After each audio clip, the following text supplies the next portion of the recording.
coming out, and those that are online, we're very happy that you have come and filled to capacity. In fact, we're happy to welcome you on International Day of Indigenous People. What a coincidence. This has all worked perfectly together. We have Alan Sillyboy here, and this is his artwork, one of the most important Indigenous artists anywhere. This is a 50-year retrospective work. So while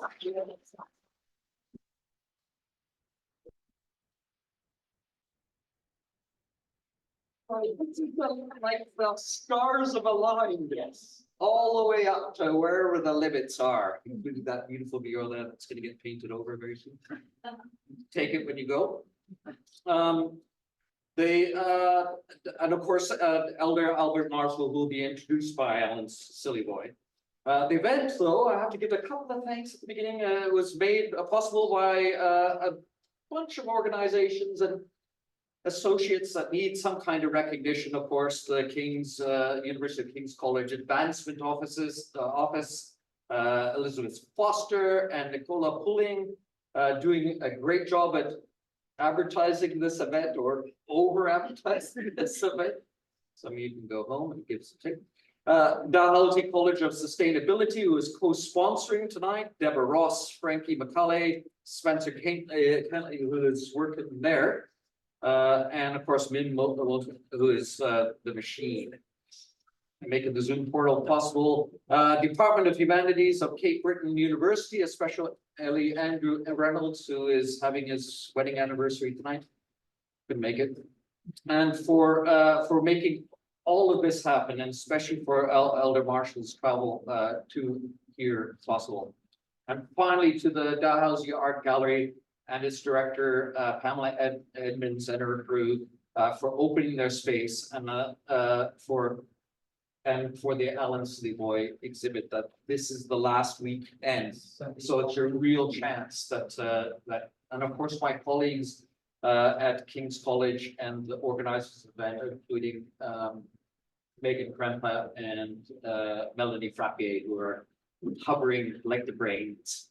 Over to Alan Sillyboy, introduce this, and Elder Marshall. Thank you.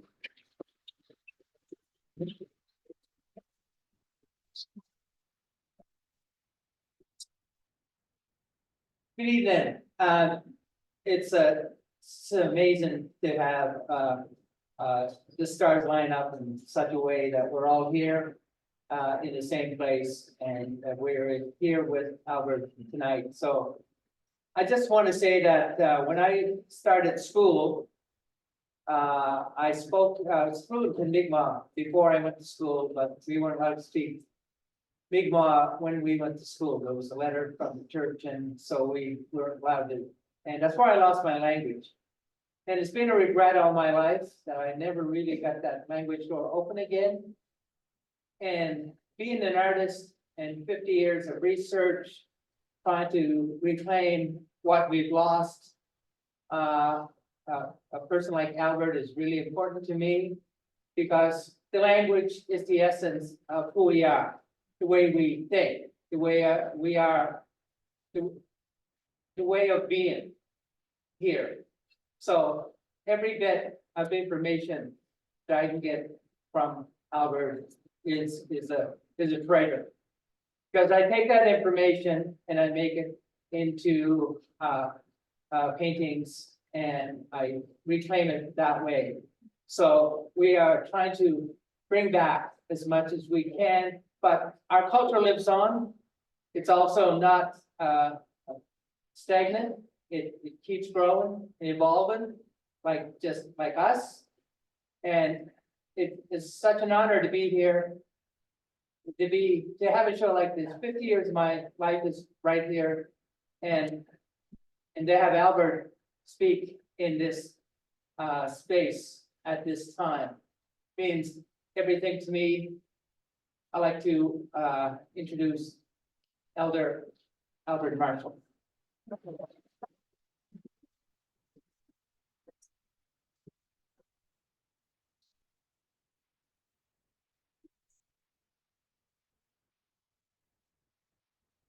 Voilà, les nains.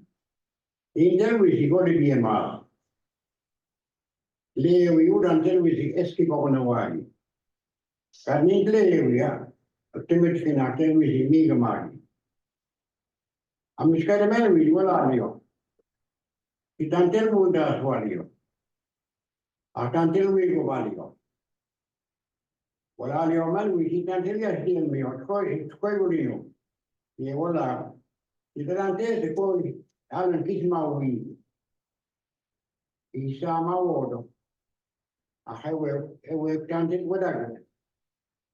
Man, kilo, down where you do, down when you meet them up. Doctor. First of all, I'd like to express my deepest appreciation to Alan and to the organizer for giving me the honor and the welcome to be in your circle tonight. It's really a great honor. And I want to also express that on behalf of my ancestors, we thank you very much.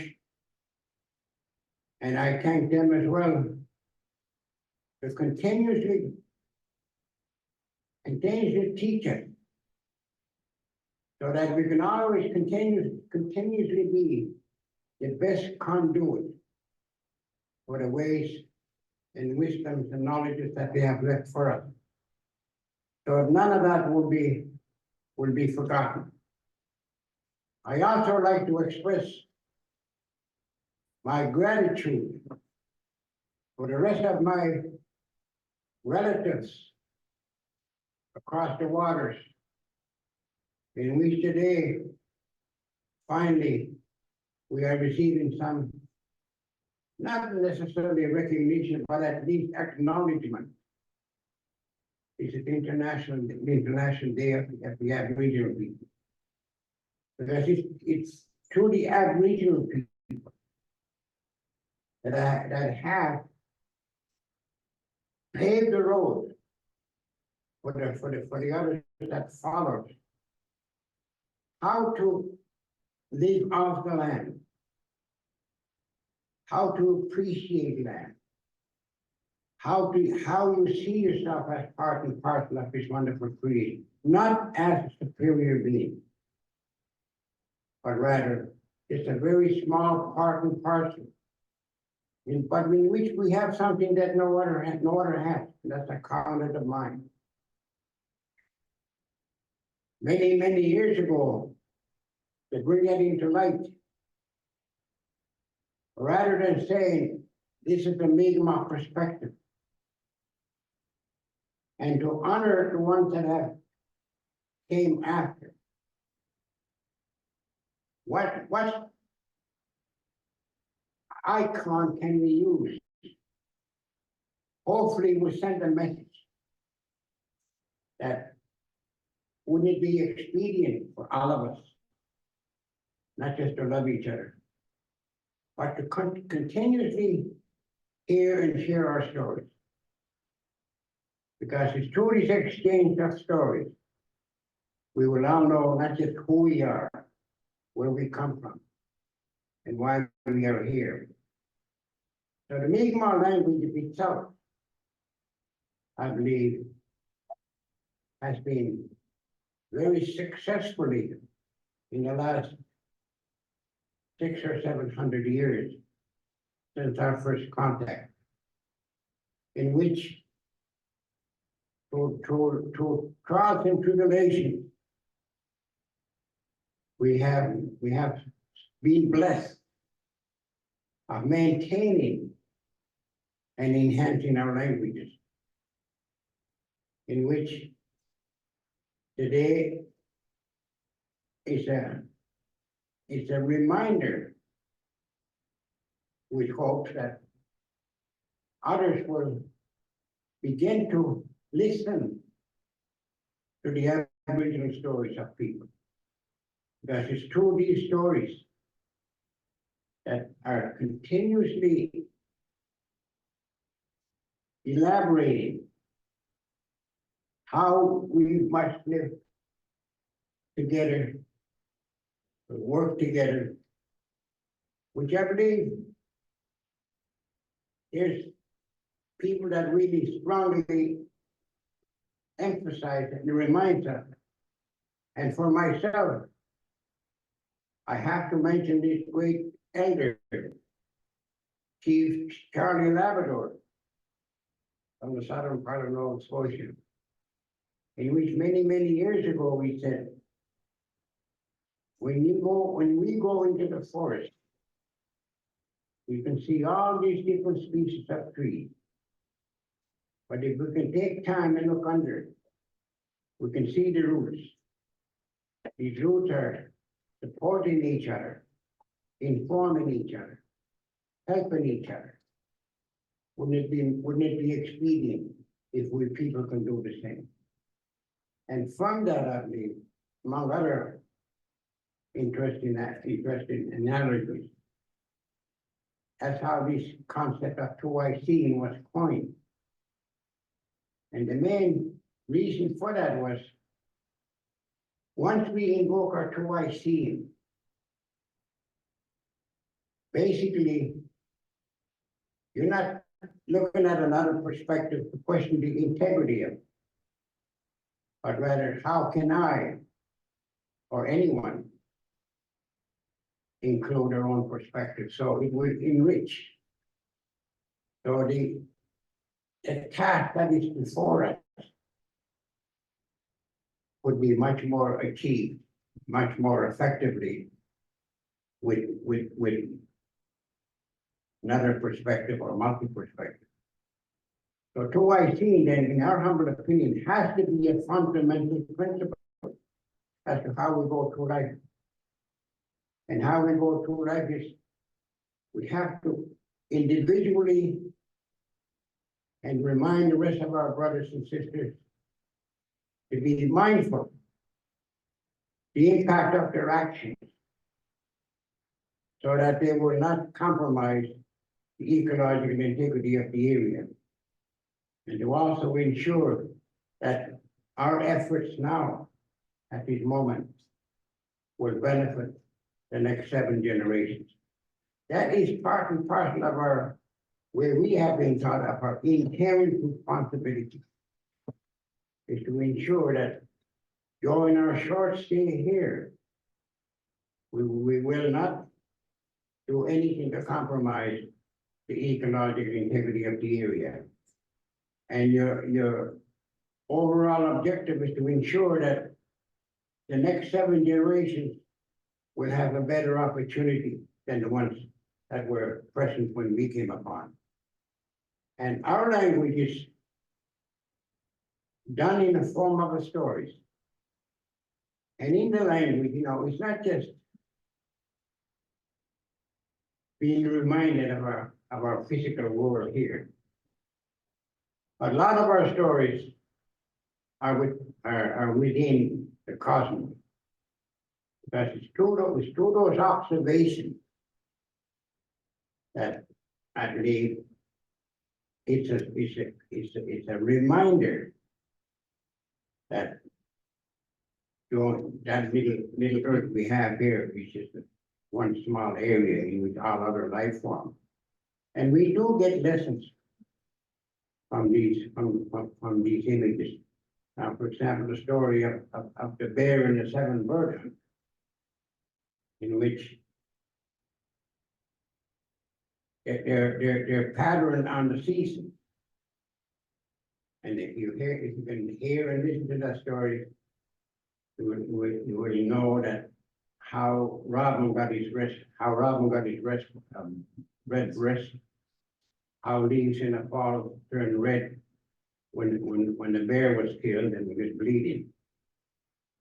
And so a lot of our stories would be centered from the sky and from the other end, from the other relatives, non-human relatives that we refer to. Because you have to be constantly reminded that we are not the superior being. that we also have to be very mindful. We have something that no other creature has. And that's the mind. And that mind can be used in so many different ways. Most cases, I believe that we use in a negative way, in a harmful way.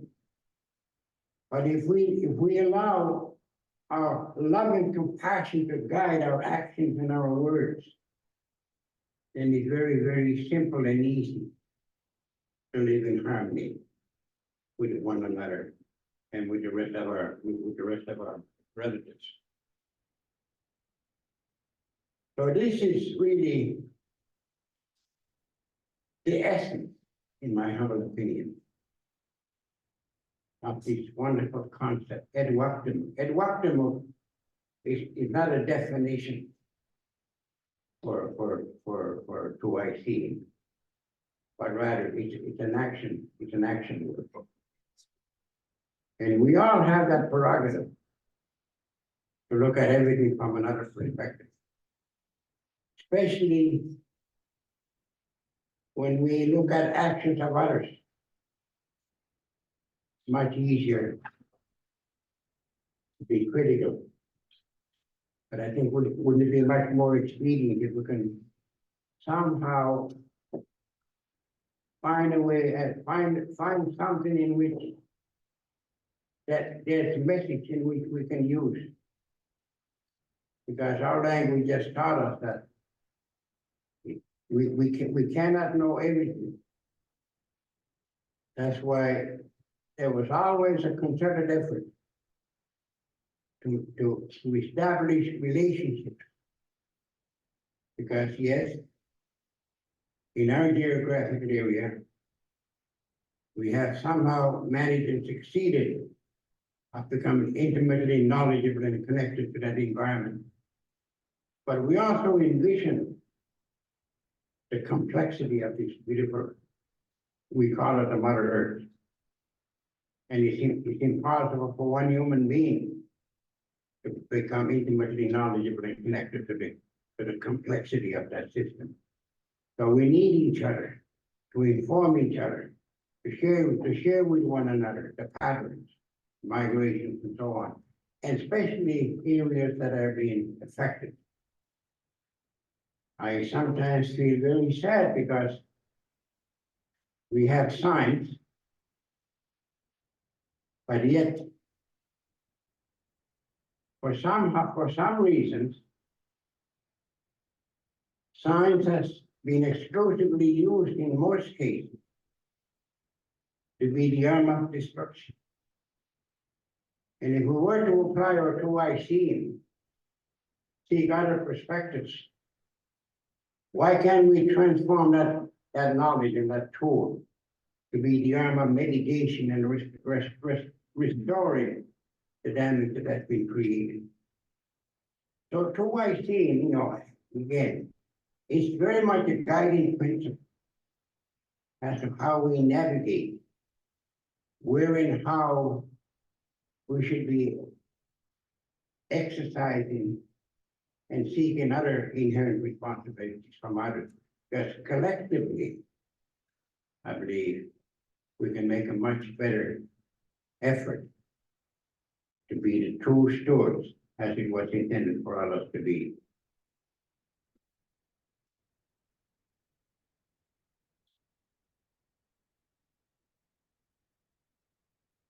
What it's been many, many years since we welcomed your ancestors here. And we can't take credit, but we thank the Creator for helping us and guiding us and supporting us to maintain, to retain our languages. Because it's through the languages that clearly indicate what your inherent responsibilities are. In which, again, you are constantly reminded to consider the impact of your actions and to ensure the impact of your actions will not compromise the ecological integrity of the area. As wonderful as science is, in my humble opinion, but science could only deal with facts. But we believe as well that human consciousness will generate insights. And this is where I believe science and human thought should work together. For a short period of time, we were somewhat successful in Quebec University of integrating or developing an integrated science program in which it did exactly that. By putting together the two knowledges from the science and not in our traditional knowledges. But unfortunately, the academia, I don't believe, saw the same benefit as we saw. Just think, if we can center our minds and thoughts around the very source of life in which we all depend upon, wouldn't that somehow encourage us to do everything in our power to making sure that this source of life will be maintained with the highest integrity? Because without her being healthy, how can we be healthy? Science has done a wonderful job, but I think science can do just as much more mitigation and restoration if the human mind will put their minds to it. Because traditional knowledge alone today will not suffice, because when that concept, when that awareness was around, our environment was in a pristine condition. We didn't have to worry about the chemicals and compounds that we have to contend with. So therefore, I truly believe that we need science. But science has to be transformed to do all these things. We have to transform this energy or knowledge, not just to be the arm of destruction, but also the arm of mitigation and restoration. And I believe that can also generate just as much economic opportunities. Because this is our overall objective. None of us can live off the land anymore. But we need another form of an economy, another form of an education. So I believe, yes, we have come a long way. But I would hope that no matter how well we are doing, wouldn't it be much more wonderful occasion if we can just reflect every once in a while and see, are we on the right path? Do we need more changes? Do we need more transformation? And with that kind of an attitude, I believe we wouldn't be affected like we have been today. And that's the effects I see is what is dividing us, separating us, is competitiveness. Why are we so competitive? Why can't we embrace each other, the gifts that we both have? And why are institutions and every other body is so competitive? Because through this competitiveness, I believe we have allowed so many different ways for our source of life to be compromised. We're so busy competing with each other. We are not seeing what's happening around us. So we remain silent. And you know, they're using our silence as if we're condoning of what they're doing. So we're legitimizing, or we're validating the ongoing destruction because of our silence. We all have that ability. But someone has to take that first baby step. And I'm more than glad and encouraged that at least globally now, here we are today, celebrating International Aboriginal Day. Because it's through these efforts from the Aboriginal people globally that maintain these principles of life and the principles of responsibilities, in which probably a lot of people have forgotten about it. So we dare constantly ask and beg, can you find some time in your lives and hear some of our stories? Because it's through these stories that will ultimately and inevitably unite us. And through that unity, I believe we can all rest assured that when our time ends, we can all be very happy and to be said, we've done everything in our power to maintain and to exercise our inherent responsibility. And our next 7 generations will have better opportunities than the ones we had. And I'm not even, you know, and so another language, and my friend here has definitely demonstrated. Storytelling is not just verbal. Storytelling comes into so many different forms, and this is one of the most effective ones to art. Which reminds me, this book that we wrote quite a while ago, Walking Together. And I can't help but recite, remember the first sentence. When he said, when we walk together in a good way, we will see the world through 2 eyes. And that means not just some image that represents some clear, like a tree or a flower or whatever, but also in the form of an art. That it's in the art that have so many stories that one could never hear. So this book is really, this book really is about that idea,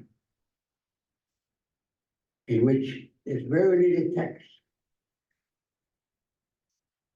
And through a long search of trying to find a good illustrator, we couldn't, you know, I mean, time was an essence. Maybe we could have found one eventually, but we found one in Ontario. So the illustrator did a very successful job of inserting stories in their illustrations. And with that, this book was written for the children that have not become good at expressing themselves in the written word.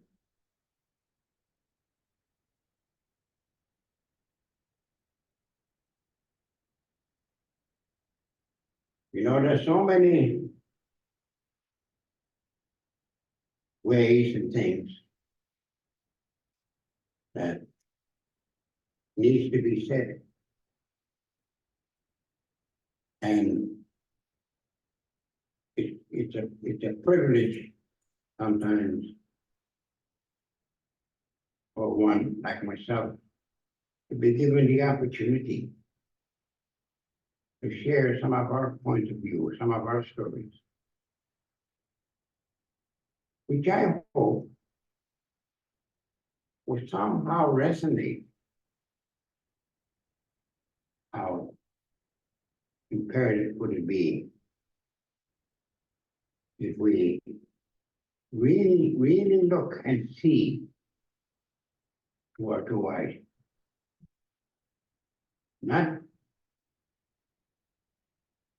see what we've been told to see, but really look into the heart of that person's eye and really see and seek the gift that this person has. We are, I believe, have that ability. When your ancestors first came here, had to do that because they had to not just to depend and rely on each other, but they had to depend and rely on the native people because they're the ones that were intimately knowledgeable and connected to the environment. But that's part and parcel of our human responsibility. Not just to welcome, but to help and to share whatever you have so that others can benefit just because we need each other. If people will only stop for a moment and realize how much dependency we have with others and with other life forms. And this is how our country was sustained. Even though our histories or whatever were never written, but through the stories, it has survived close to 700 years. The reason I'm using 700 years is because according to our whole history, our first contact happened in 1300s, shortly after Vikings. But that's not in your history book. But it's in our history, it's in our oral history. It's not in our oral history. It's not just entertaining, but I would also have to say very informative, in which it will be not just enlightening eye-opener, as how can people live together in harmony by not just embracing love and compassion, because love and compassion makes you aware how interconnected and interdependent we are, not just with the humans, but with all life forms. And I do hope that whatever I have shared with you tonight will not just resonate, but at least be reminded how important would it be, how important it is. Not only to seek, but also make an effort to engage your neighbor or another person from another community and to hear their story. And then through that story, you can always not just be entertained, but also be informed. You know, I'm not a very technical minded person. And the Antepa put some PowerPoints here, I guess, to highlight some of the things in which you can probably read. But technology is it's a wonderful tool in which it needs to be harnessed more and more because our languages are suffering. when we look at it demographically, only 13–14% of us are fluent out of 80 some odd thousand. So therefore, unless we're utilizing technology so that we can provide opportunity for our brothers and sisters that want to reconnect with their languages, they will be able to do so through this technology. And continuously hope and prayer that the institutions will somehow make a little more concerted effort to allow us to include some of our expectations of what the education should be involved. And one of them would be not just that, especially Aboriginal languages in this country. And how can we leave off the land by being consistently reminding the institutions? Would it be much more expedient if people were given the technical knowledge to land-based training? That we wouldn't be so dependent upon foreign goods. We can grow something in our backyard in which, in a smaller way, we can address our food security. Maybe not so obvious here in Halifax, but in Cape Breton, we only have 2 routes, truck routes, number 4 and Trans-Canada Highway. We have to solely rely on the truck system. If that truck system was to stop running one few days, so we shelves are going to be empty. But yet we have all these land, but people just don't know how anymore, because through this modernization, not just us, too many of us have been disconnected from it. And now we have to find a way together. Find a way, how can we again reconnect with nature? But without that connection, someday we are, and we will be much more vulnerable. But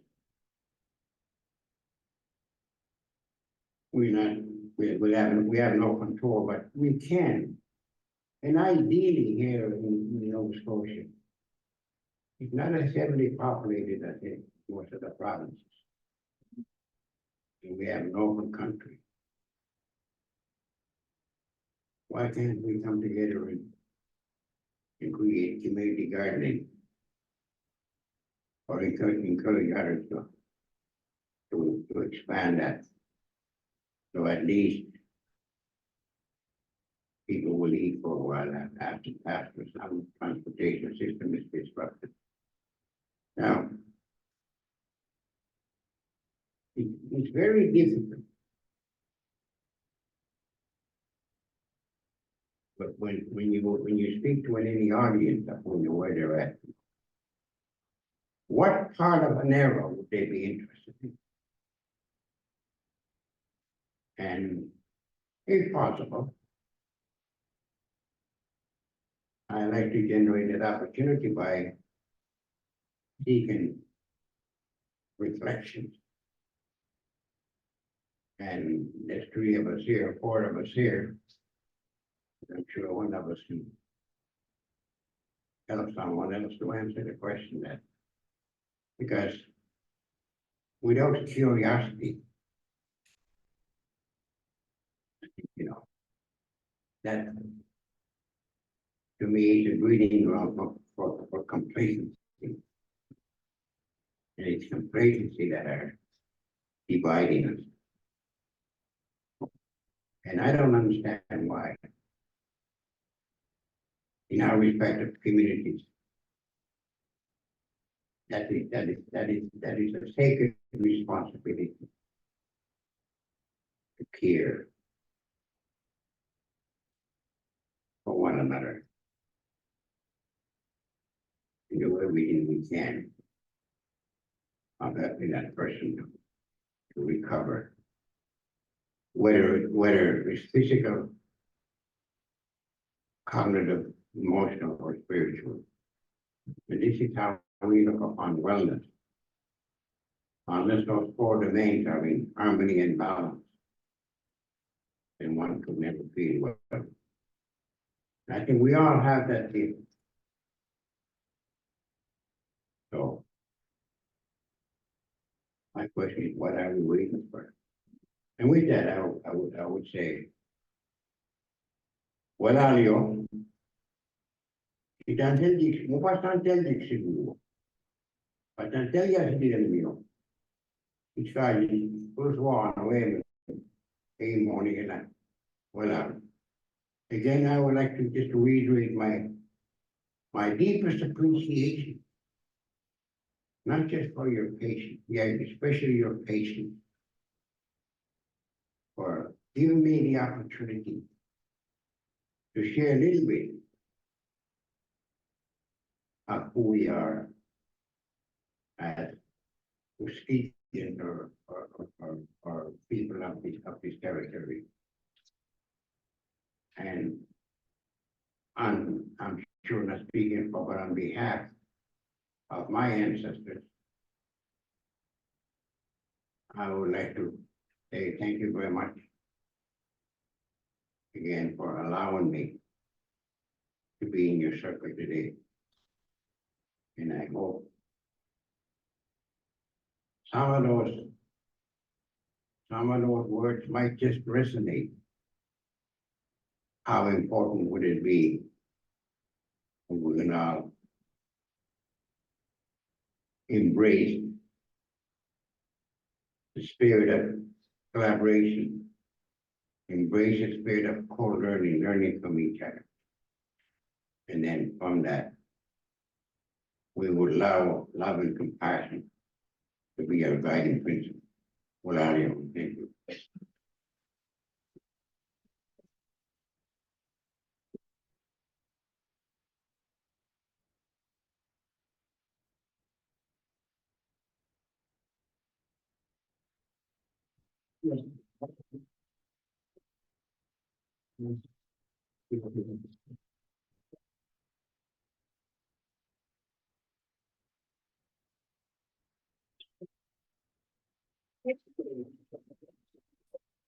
We have a bit of time for some questions before we go to the reception, and every one of you buy one of Albert Marshall's Silly Boys books back at the thing here. So make sure you do that. But we have some time for questions. Elder Marshall said that it would entertain some.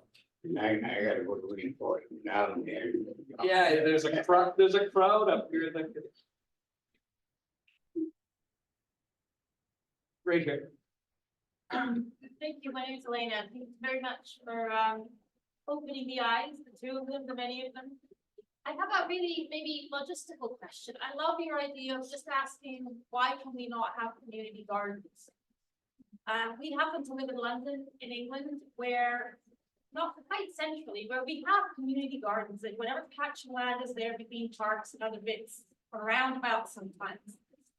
It seems to take time and some generous planning permission. So that seems to be at that end what is able to create even these tiny community gardens. And here I'm wondering what would help. Is it about time? Is it about will? Is it about planning permission? Is it about something completely different? You know, that idea of community gardening is will not only fulfill your appetite, but just think, if more and more people were into that idea of community gardening, that would begin the breeding ground for relationships. That once the relationships are established, you will not only know who this person is, where they come from, and why they are here, and why the gifts that they bring forth. And that will cement some kind of a dependency to that person. And vice versa. So relationships are critical. So again, I mean, in gardening or involved in the nature, that's why I'm trying to, as much as I can, trying to send a message to the learning institutions to put in place land-based training as a core, not elective. Because the children themselves, I mean, we talk about stress. How much stress can we eliminate if we allow children to work with me or people to work with me? We're not going to eliminate stress, but I think a lot of it could be. So community garden, I think it's a reconnection, not just with me, but a reconnection with one another. Thank you for coming.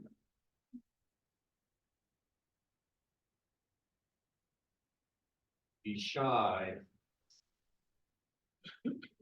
Elder Marshall, thank you so much for sharing. I wonder if we can go on the slides.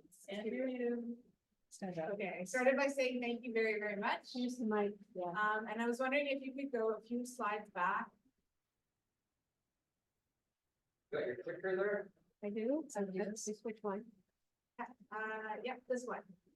I think that's really interesting, after the first paragraph where it says that the idea of living with mind, heart, body, spirit is not a concept, construct, framework, but it frequently gets misunderstood or misused as such.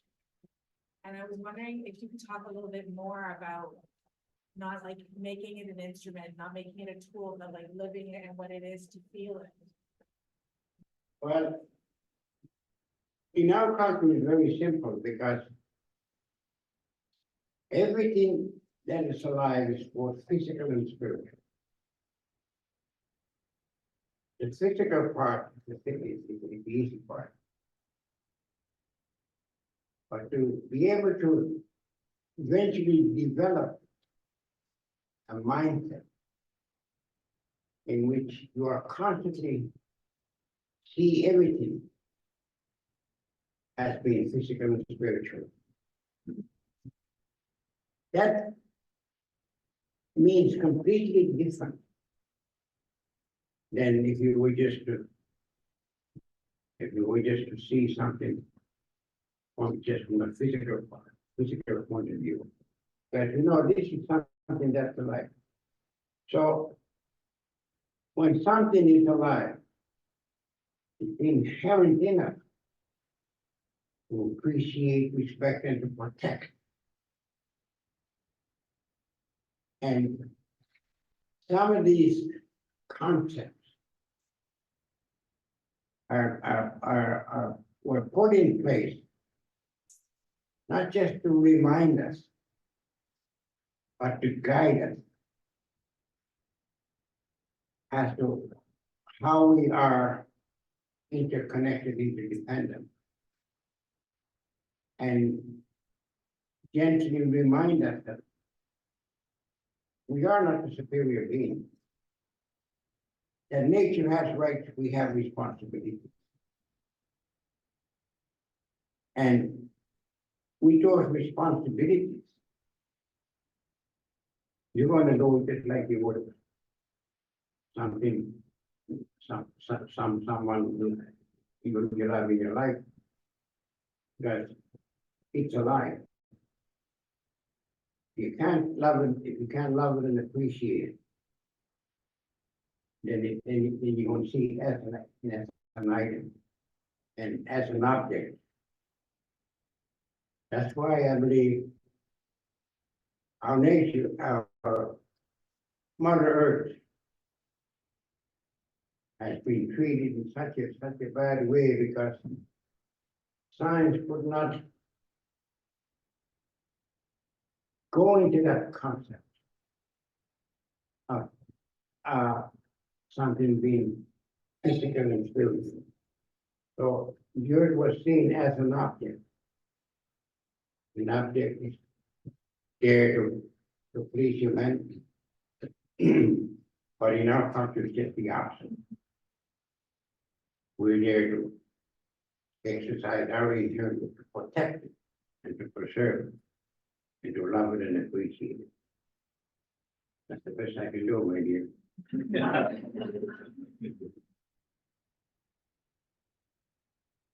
Getting back with the two questions. Guiding principle. Is top line. We all here, we all have lives. We all have time. When I first met Albert. Very young. My parents, even in urban setting. Road. Maybe a park.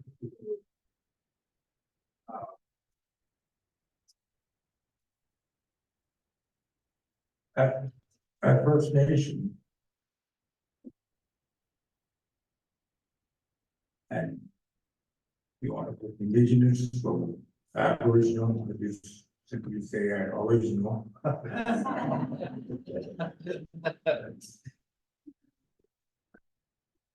I chose to add. I want to put too much on my shoulders.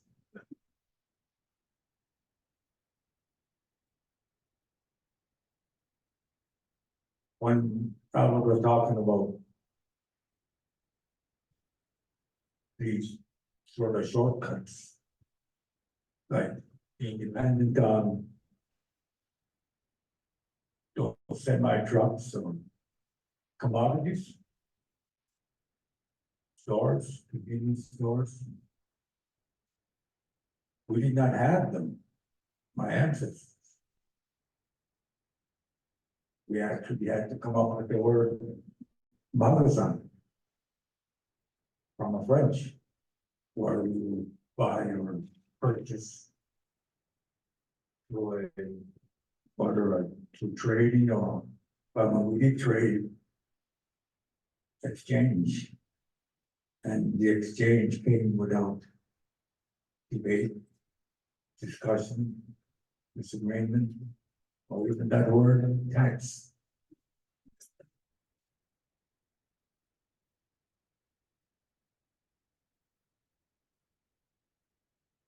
The gardens, like living off the land when I was 8 or 9, 10 years old, and my after schools was not out playing with my peers. Dad and on with my elders. Albert here.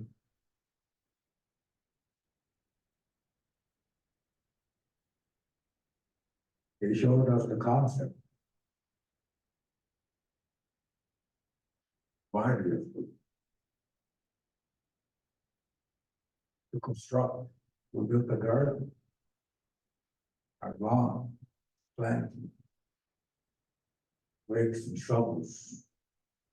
Blisters on my hands. I'm proud to show them off. Pushing a wheelbarrow with rocks. Clearing roots, rocks, everything. Develop not knowing a framework of flower beds, gardens. Now picture the size of your head. That's how big the first year crop of our potatoes were. No chemicals, just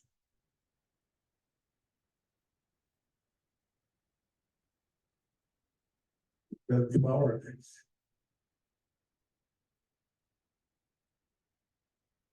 This method, growing my own,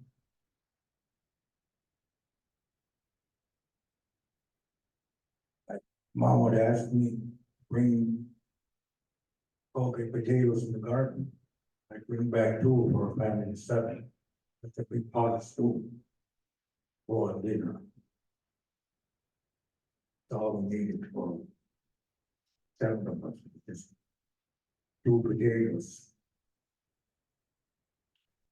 My hands are large. I'm holding them up. Dad left the city. Place of training and employment. That's where he met Mom. Maybe both relocated from residential schools and from the halls. They didn't know where to begin. And regaining our language.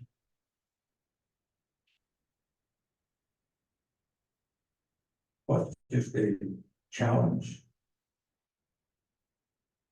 Or even sometimes expressing their language through the skills, like with art. It's like a hidden language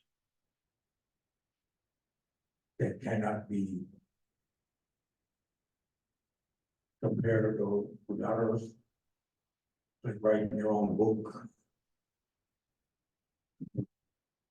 Without us, what is done?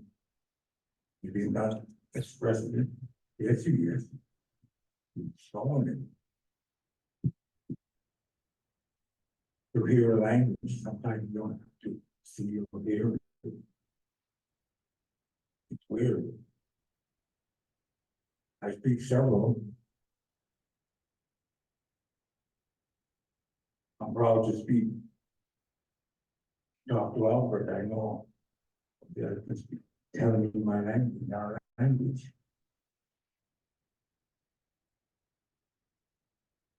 The tools that provided my elders here, my best friends, would share. And I make flower beds for wheat. Anybody know what a winter box is? You plant during the winter. I built them in greenhouses, window boxes, deck boxes, with only the limit of little things that an urban people would have. So they could see something grow by themselves. It was like a healing. As Albert said, it's like you get a plant and talk to it. I built my father's estate. My own hands, I've added over the years, I've got the largest pine trees in the front and the back. I remember the Boy Scouts of Canada, they were 1 foot tall. The day of this fact. 4 or 5, they were 5, 6 feet in diameter. That's the big trees. The front and back.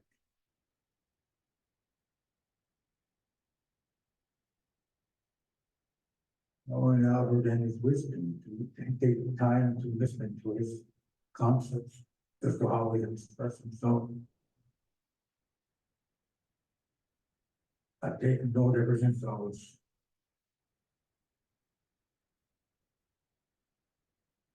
continue today in my, in my trails, expedition traits, tasks, wherever I am. And showing my neighbor, a friend, healing. Still on the path of healing, but it works. Well, I work one.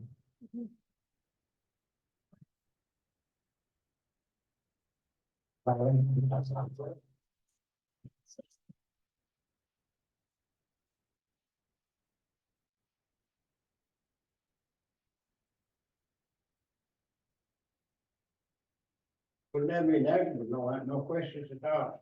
I must have been all right. So we might have one or two more and then be more formal. Me, yes. Yes. Okay. I have do you want me to take the microphone? Yeah, please, because it's people online and I Oh, I okay. completely forgot. Right, So we have to go short. sure, absolutely. I have an appreciation for you making a remark about how competitiveness is destructive. I recently even had to realize, and even now partnership, this whole time, my partner was competing.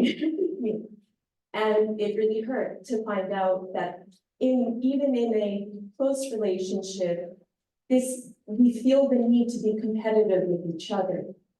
How can we move forward in the future as a community within our relationships without feeling the need to be competitive? Because competitiveness really like breeds resentment, and then it becomes destructive.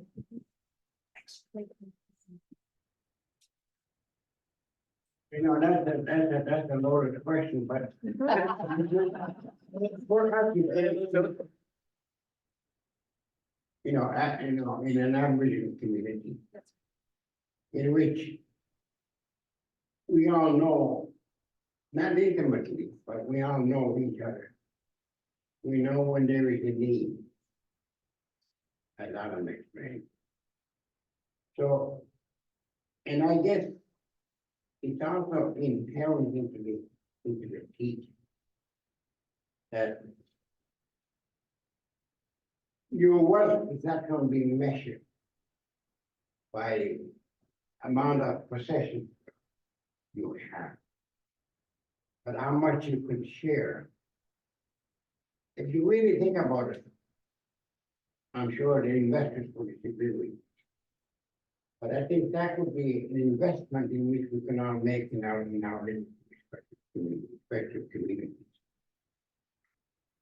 By caring for others. By sharing whatever you can with them. And I'm sure that will manifest into something that before you know the whole community will be at least following and doing the same thing. Because we could be young. No one knows what tomorrow may be like. Tomorrow I'm well, tomorrow I might be incapacitated one way or the other. And if I'm alone, I got a problem. But if I am part of the community, then all I have to do is get better ASAP. My physical, all my needs will be taken care of by the community that I have, relationship that I have established. So I believe this competitiveness is being enforced upon us so that we can become dependent on someone else all the time. I wish I had the answer, but I don't. But I'm still hoping that if we allow love and compassion to guide us on a daily basis, that will be our guiding principle. That will be something that can achieve more than word and action. That has its own energy. No matter what the situation is, I truly believe love will always prevail. The chance for one last. Hi, Albert. What's the relationship between inherent responsibilities and treaty-based responsibilities? Are they the same?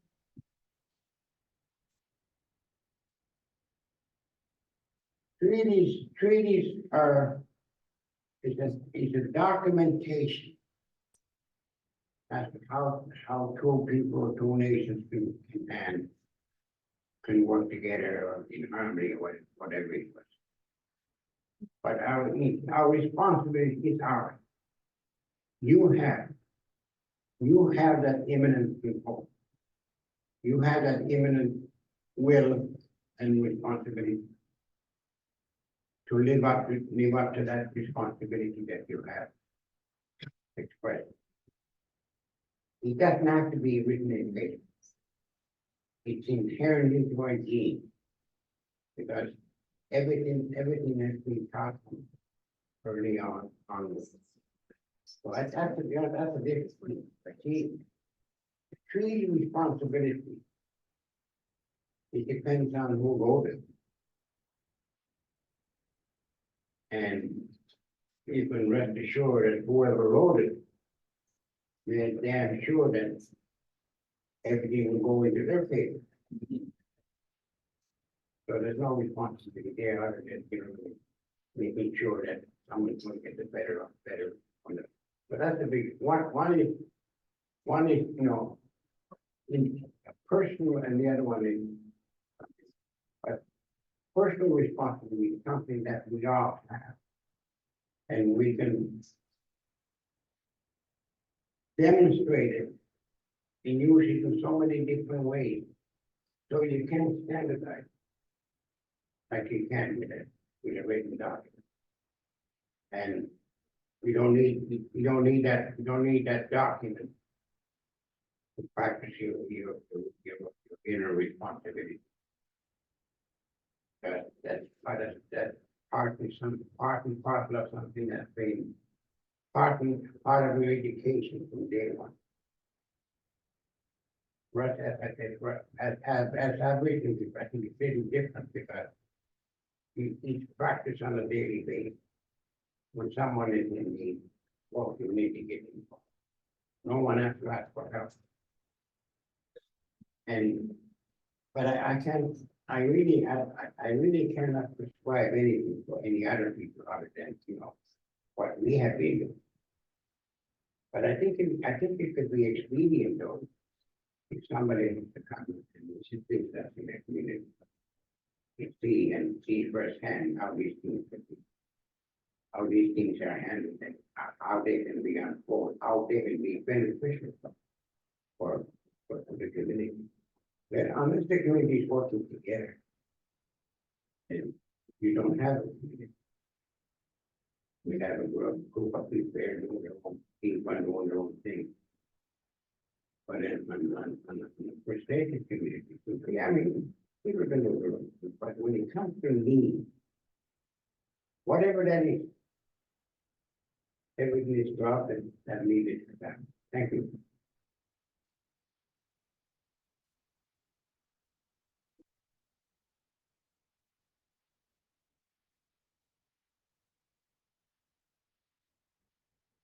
Well, now we also thought to be more informal and for you to wander around and see this fascinating work by Alan Sillyboy, and also to congratulate Alan Sillyboy on this exhibit, 50-year retrospective.